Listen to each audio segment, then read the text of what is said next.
What's going on, guys? Welcome to 8 to Go, brand new show right here on YouTube. My name is Jonathan Woodward. And I'm Timothy Hammond, and we want to welcome all of you.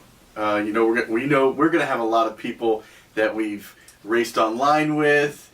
We've done a lot of sim racing, and we kind of just want to let you know all the news about NASCAR. Yeah, this being our first episode, me and Tim, we go back to high school. We were good friends in high school. You mentioned the sim racing that we did. We were on a sim racing team called Animal House Racing, and we did league racing on there, which was awesome because we got to do that for fun on the side. Yeah, it was a lot of fun. And we became real good We were friends. very serious about it too. I mean, we were all about the setups, and we were really I think you won the championship for, back then was the Busch Series, and then I won the championship for the IROC Series, which was my favorite. Missed that, and they need to bring back the IROC Series in real life. Yeah, they do. But we just love racing. It really, it's just a combination of video games and NASCAR. Both of us huge Jeff Gordon fans. It never stops, And we've been friends for, 14 years now? Yeah. Man, 14 I'm pretty sure years. it's 15 coming up in October, right? Yeah, man, I think so. It would be 15. That's half my life. A little bit later on, we'll have a hot lap of the Roval, where they raced today, featuring NASCAR Heat 3. You guys got to check that game out. They've really done some improvements on it. 704 games. Really brought out a good piece this year. Oh, yeah. It's a big improvement from last year, if you ask me. There's a lot of new pace schemes right off the bat. September is kind of October. We might talk about that next episode. More hot pass for that. I'd like to see what they bring out. I wanted to bring Chase's car from the shootout when we went. Yeah, the Mountain Dew car. Yes. I also like the scheme that he ran today, the Sun Energy one. It's really nice. That he won with at Watkins Glen. So we'll list our gamer tags below if you guys want to friend us on Xbox Live. We're always playing. Yeah, check us out. We work. Yeah, we're responsible human beings. But we do like to get on from time to time. So before we get into our discussions about the Roval, we're going to take a hot lap with John. He jumped into the number 88 Nationwide Chevrolet, and how'd the car feel? Felt great, man. The lap was good overall, but the guys are going to have a little bit of work to do in the shop on that right side. I made a little bit of contact with the tire barrier coming off at 8, so... That sounds like what a lot of people were dealing with, but don't worry, it's nothing a hammer can't fix. Let's take a look.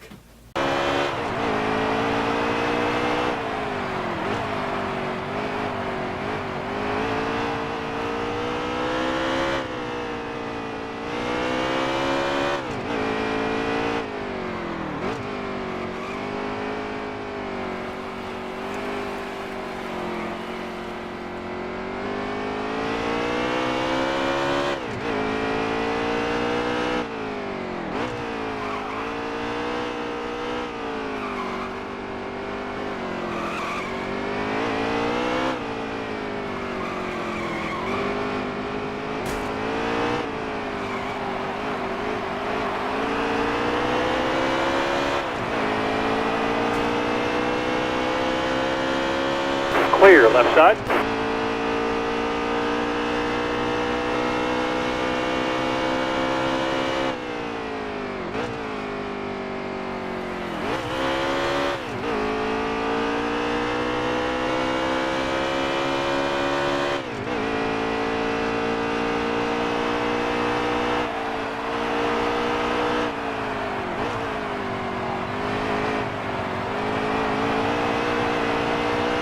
Okay, so the show's broken down into 3 stages and then a final stage.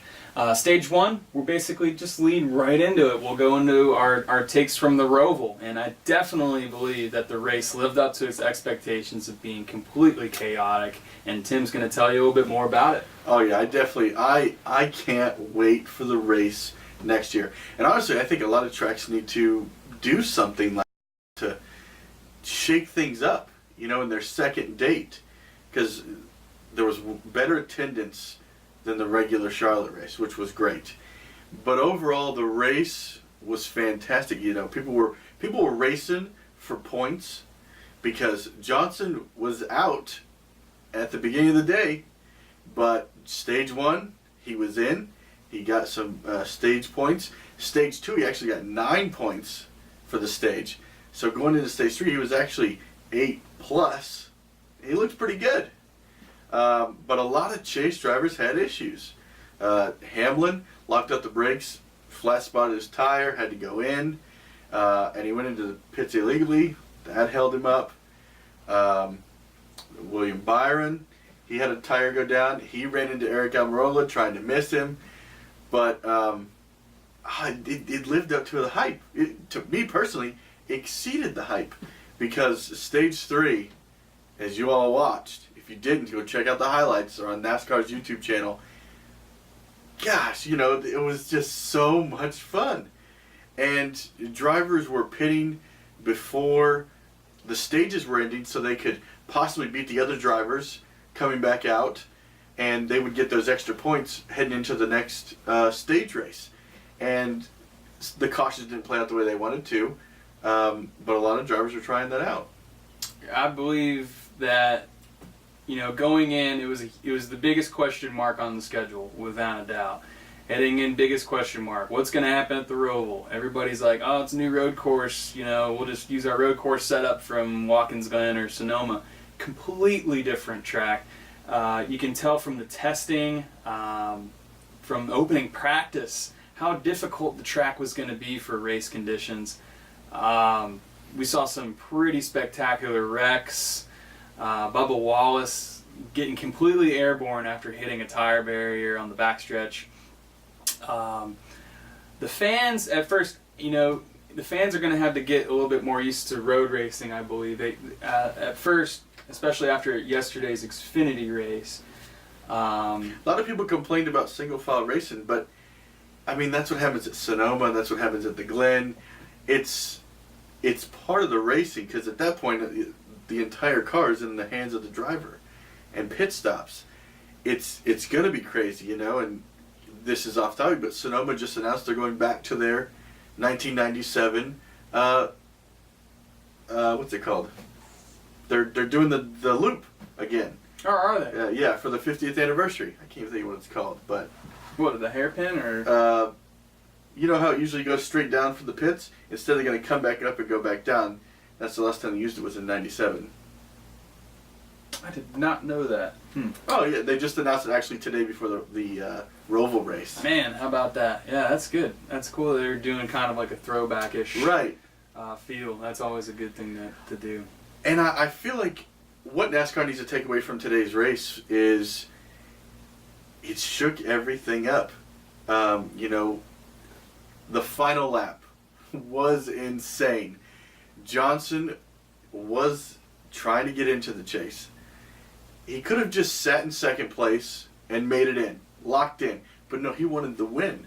So going into turn 16 and 17, he goes in too hard, gets loose, spins, looks like Truex is going to get by, but just clips Truex and spins him out too.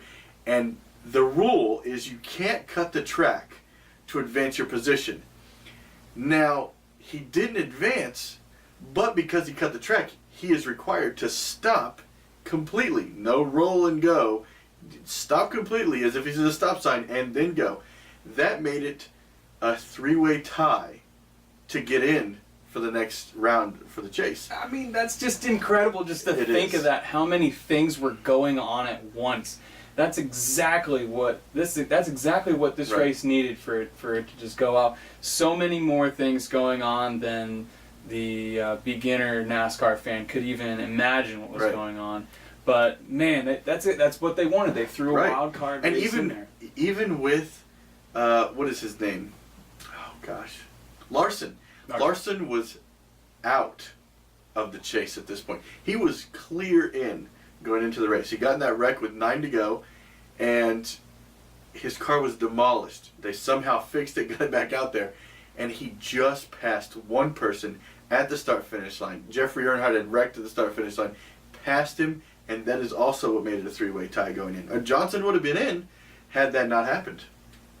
We got to talk about the race winner today. Ryan Blaney had that lucky thing happen with Johnson and Truex Jr. in front. Ryan Blaney gets the win and advances to the next round. And you know what's funny? I actually watched his post-race speech, and it's funny when a driver feels disappointed that they win that way, because he said he knew he had a good car, he knew he was doing good, but to win that way, he said that it left a different feeling in his stomach. You know, it's like he won, but he didn't win, but it doesn't matter because it's a win. You know, and that's the way it happens sometimes. A win's a win. Playoff points mean everything. Yeah. The win gets you into the next round. I'm pretty sure he was going to make it in anyway. Yep, he was good on points. But without a doubt, he's got to win in the playoffs and going to Dover next. So that will be Dover, the Monster Mile. So we got exclusive footage from that Turn 1 wreck with 9 to go. Our good friend Wayne, who we've raced a lot with online, was there at the race, and he sent us the footage. Let's take a look.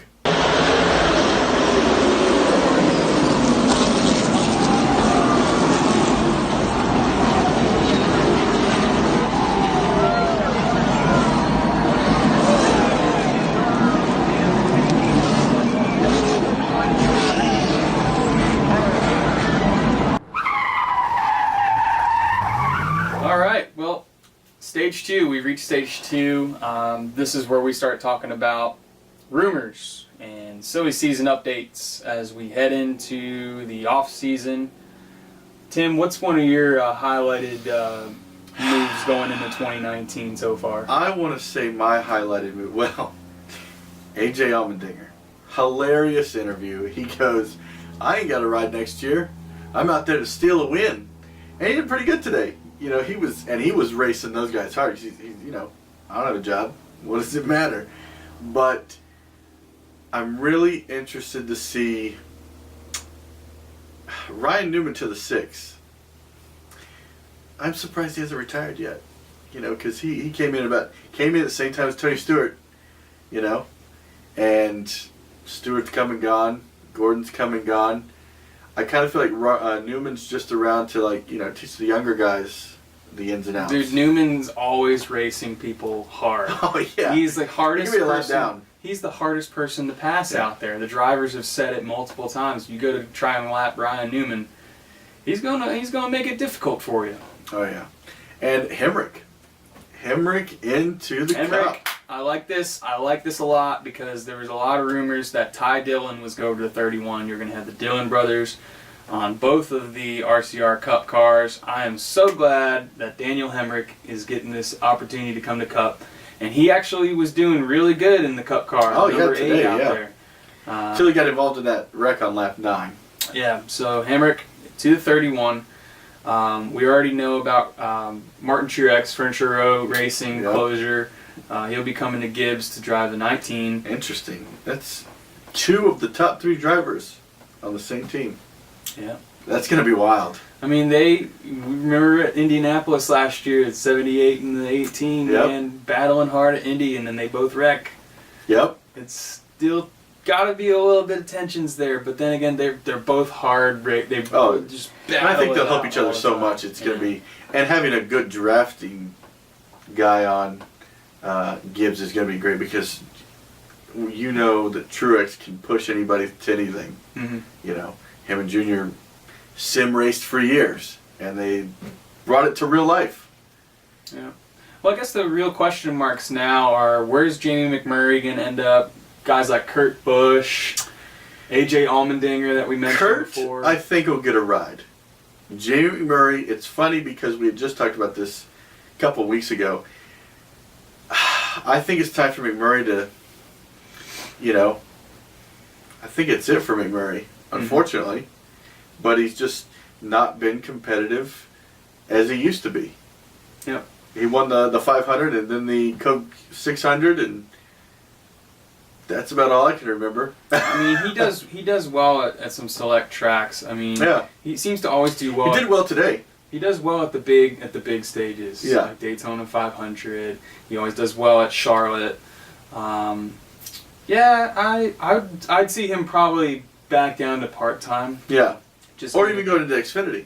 Yeah, do maybe some full-time Xfinity and then part-time Cup. Because a lot of young guys are coming in. Yeah. A lot. I mean, you look at the stage we have now, a lot of the guys we grew up with are leaving. Yeah, but you look at a guy like Elliott Sadler. He kind of, he was in Cup for a while. He was competitive in Cup for a while, and then he wasn't in Cup anymore. He went back down in Xfinity Series. M&Ms. Yeah. I'll never forget that car. You never forget that car. And then, but he went back to the Xfinity Series, and he got a good ride. Oh yeah, he's doing great. He's still got a chance to win a championship. He does. This being his final season. He can still go out as a champion. I would like to see that. That would be a very popular. That'd be a Cinderella story. That'd be great. All right, so we've reached stage 3. Our picks for the championship 4. Who do you got, Tim? Well, gonna go with Kevin Harvick. He's strong, 7 wins. You can't deny that. Going with Kyle Busch, 7 wins. Going with Chase Elliott, who I think is a sleeper in all of this, and secretly I would really love him to pull it off in Homestead. It's not a bad track. It's kind of where he's good, and I think he's going to win at Martinsville. That's what's going to get him into the next round. And my final pick, for a basis of what happened today, I'm going with Ryan Blaney. Okay. I want an odd person in. Why not? Yeah, good pick. How about yours? Well, it's kind of similar to what you have. I've got the 18 of Kyle Busch. Okay. I got the 78 of Martin Truex. I got Chase Elliott. And I've also got Bad Brad Keselowski. Bad Brad. And to be honest, man, I don't want to see Brad in there, but I had to pick him because he's just been so good up to this point, especially through the last several weeks. And he should have won today. He won 3 in a row. I mean, that's what locked him into the chase big time. He was probably going to win. He was probably going to win today. And then that big wreck that we saw the footage from earlier, went straight into the wall. But still, I expect Brad Keselowski to be there. So I got the 18, 78, 9, and the 2 at Homestead. Tim, who do you got winning the championship? I'm going with fan favorite. I say fan favorite because I think everyone agrees with this. Chase Elliott. It's going to be difficult. I like it. It is. But that's who I want to win. I like it, and I want the same thing, but we can't have the same thing. Sometimes it doesn't go as planned. 18 of Kyle Busch will win the championship. Number 2. Win championship. I wouldn't be upset with that either. I wouldn't. 2015 when he made the comeback from the leg injuries. Yeah, wow. Got into the chase by winning at Sonoma, I believe. I think it was Sonoma, yeah. And he just went on a tear from there. But I expect the 18 of Kyle Busch to be the guy to beat at Miami. Well, that's all the time we have on this week's episode. That was fast. It was fun, but fast. And that's what 8 to Go is all about. We want to thank you guys for watching. Like, share, tell your friends. Come back next week. And a special thank you to Wayne for that footage at the race. And we'll see you guys next week for Dover. On behalf of Timothy Hammond and myself, Jonathan Woodward, thanks for watching this episode. We'll see you next week.